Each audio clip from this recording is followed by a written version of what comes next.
ہم پھول ستارے ہیں، ہم بچے پیارے ہیں، ہم سننے کو آئے ہیں انسنی کہانی کو، حیران ہمیں کر دے چاہے وہ پرانی ہو، کارٹون کہانی کے کردار نیارے ہوں، سب پھول ستارے ہوں، ہم پھول ستارے ہیں، ہم بچے پیارے ہیں۔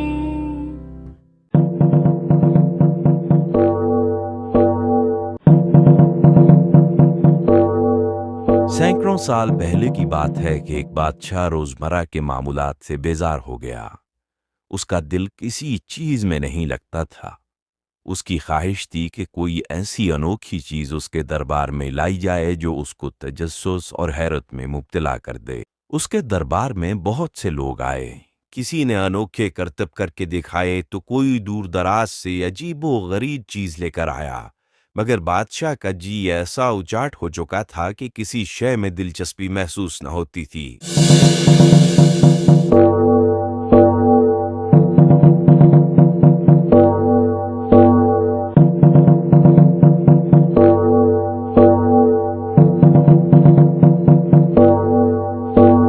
یہ کیا روز مجھے بیزار کرنے آ جاتے ہیں، ان کے پاس تو کچھ بھی دلچسپ نہیں ہوتا۔ اب کوئی اپنے دعوے پر پورا نہ اترا تو اسے قید خانے کی سلاخوں کے پیچھے ڈال دیا جائے گا۔ بادشاہ کا غصہ دیکھ کر فنکار ڈر گئے اور انہوں نے دربار کا رخ کرنا بھی چھوڑ دیا۔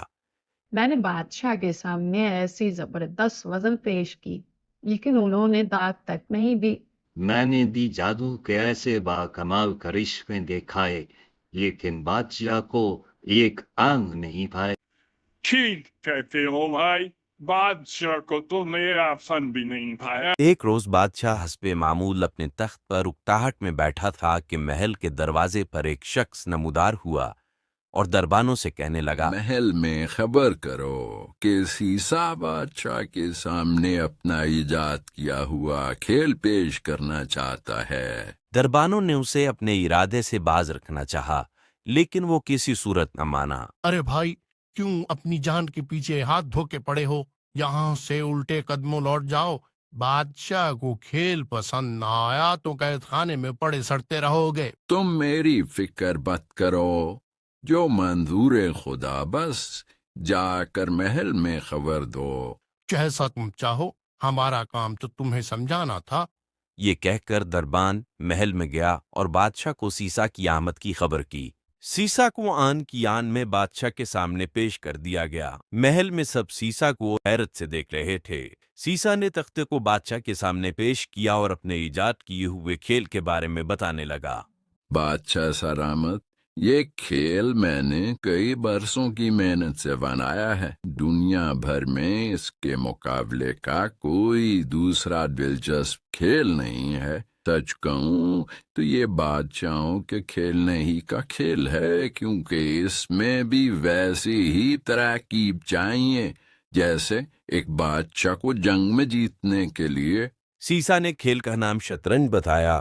بادشاہ کو یہ نام بھی پسند آیا اور اس کو کھیلنے کا طریقہ بھی۔ برسوں کے بعد بادشاہ نے کسی چیز میں دلچسپی کا اظہار کیا تھا۔ یہ دیکھ کر سب محل والے بہت خوش تھے۔ بادشاہ سیسا کے ساتھ شطرنج کی بازی لگانے لگا۔ کھیل کھیل میں رات گہری ہو گئی۔ تب بادشاہ نے کھیل سے ہاتھ کھینچ لیا اور خوشی سے بولا، بہت خوب سیسا، تم نے واقعی ہی میرا دل جیت لیا ہے۔ مانگو، اس کے بدلے میں تم کیا انعام مانگتے ہو؟ سیسا نے ایک لمحے کو سوچا کہ بادشاہ سے کیا فرمائش کی جائے۔ اس کے ذہن میں بادشاہ کو آزمائش میں ڈالنے کا خیال آیا۔ بادشاہ سلامت، میں فقیر آدمی ہوں، بھلا میں نے کیا انعام لینا؟ مجھے تو بس شطرنج کے خانوں کے مطابق چاول کے دانے دے دیں۔ بس اس کا فارمولہ یہ ہوگا کہ ہر خانے میں پہلے خانے سے 2 گنا زیادہ دانے رکھے جائیں گے، یعنی پہلے میں 1 دانہ، دوسرے میں 2 دانے، تیسرے خانے میں 4 دانے، چوتھے خانے میں 8، اور اسی طرح ہر خانے میں پچھلے خانے سے 2 گنا دانے رکھ کر مجھے دے دیں۔ بادشاہ کو یہ عجیب و غریب سا انعام سن کر سیسا کی بیوقوفی پر بہت ہنسی آئی کہ میں تو شطرنج کے بدلے اسے ہیرے جواہرات میں تول دینے کو تیار تھا، لیکن یہ کم عقل صرف چاول کے دانے مانگ رہا ہے۔ بادشاہ نے سیسا کے فارمولے کے مطابق اسے چاول کے دانے دینے کا حکم دے دیا۔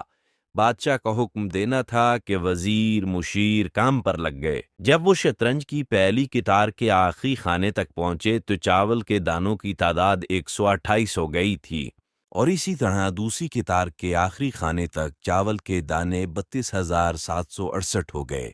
اب بادشاہ اور اس کے وزیروں کو سمجھ آنے لگی تھی کہ وہ مشکل میں پڑ چکے ہیں۔ جیسے جیسے وہ اگلے خانے تک پہنچتے چاول کے دانے 2 گنا ہو جاتے، یہاں تک کہ ان دانوں کی تعداد لاکھوں میں پہنچ گئی اور ان کے لیے انہیں گننا مشکل ہو گیا۔ بادشاہ اور اس کے وزیر دن بھر چاول کے دانوں کا حساب لگاتے رہتے۔ اتنی بڑی مقدار میں چاول لانے کے لیے ملک بھر سے قافلوں کے قافلے محل کی جانب رواں تھے، اور محل میں ریاضی دان ایک ایک دانہ گن کر سیسا کے انعام کا بندوبست کرنے میں لگے ہوئے تھے۔ یہ ہوئے 8,09,604 اور اب ہو گئے 8,09,000 ارے نہیں 9,011۔ اف خدایا، میں تو بھول ہی گیا کتنے دانے ہوئے تھے۔ شطرنج کی چوتھی قطار کے ختم ہوتے ہوتے ملک بھر سے چاول بھی ختم ہو گئے۔ بادشاہ کو اس کی خبر دی گئی تو وہ جلال میں آ گیا۔ کیا کہا؟ چاول ختم ہو گئے تو دوسرے ملکوں سے برآمد کرواؤ، میں نے سیسا کو انعام دینے کا وعدہ کیا ہے۔ بادشاہ کا حکم بجا لایا گیا اور جس ملک میں چاول کاشت ہوتے تھے سب سے منگوا لیے گئے، لیکن شطرنج کے آدھے خانے بھی نہ بھر سکے۔ اس بات سے محل میں تشویش پیدا ہو گئی کہ اب کیا کیا جائے۔ بادشاہ نے دنیا بھر سے ماہر ریاضی دانوں کو اپنے دربار میں طلب کر لیا اور ان سے پوچھا کہ آخر کتنے چاول کے دانوں سے شطرنج کے 64 خانے بھریں گے۔ ریاضی دان کئی دن تک اس بات کا حساب لگاتے رہے، لیکن کوئی بھی اس کا جواب نہیں دے سکا۔ بادشاہ کو سیسا کی چالاکی پر بہت غصہ آیا کہ اس کی شرط کی وجہ سے ملک بھر کا نظام درہم برہم ہو کر رہ گیا ہے۔ محل میں رات دن بس چاول کے دانے ہی گنے جاتے ہیں۔ بادشاہ نے سوچا کہ سیسا جانتا تھا کہ ساری دنیا کے چاول کے دانے بھی اگر اسے دے دیے جائیں تب بھی اس کا انعام پورا نہیں ہوگا۔ سیسا نے جان بوجھ کر ملک کو اس مشکل میں ڈالا ہے۔ کچھ لوگ کہتے ہیں کہ بادشاہ کو جلال آیا اور اس نے سیسا کو سزا کے طور پر پھانسی کا حکم دے دیا۔ کچھ لوگوں کا یہ بھی کہنا ہے کہ بادشاہ نے شرمندہ ہو کر اسے انعام دینے والی بات واپس لے لی، کیونکہ کوئی بھی کسی بھی فن کی قیمت کبھی ادا نہیں کر سکتا۔ تو بچوں، تم بھی تو اسکول میں میتھس پڑھتے ہو، کیا تم سیسا کی شرط کو ذہن میں رکھ کے بتا سکتے ہو کہ شطرنج کے 64 خانوں میں کتنے دانے رکھیں گے تو سیسا کا انعام پورا ہوگا؟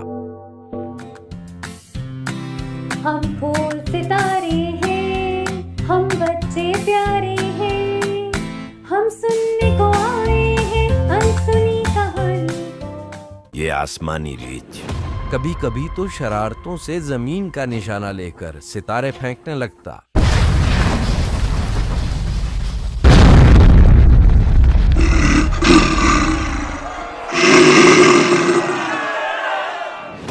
ریچھ کی شرارتوں سے زمین والے ہی نہیں بلکہ آسمان والے بھی تنگ تھے۔ دودھ سفید اور دل کا کالا، آیا گوالا آیا گوالا، دودھ میں ڈھیر اور پانی ملا کر لایا گوالا آیا گوالا۔ بھاگ جاؤ یہاں سے شرارتی بچوں۔ شکاری نے اپنی بندوق سیدھی کی اور خوشی سے کہنے لگا، ارے واہ، میری تو لاٹری نکل آئی۔ اس جنگل کے جانوروں نے تو کبھی کوئی شکاری ہی نہیں دیکھا، اسی لیے تو یوں مزے سے گھوم رہے ہیں۔ اب مزہ آئے گا شکار کا۔ اور پھر خدا جانے سیاہ بادل کہاں سے آئے اور آسمان مکمل طور پر چھپ گیا۔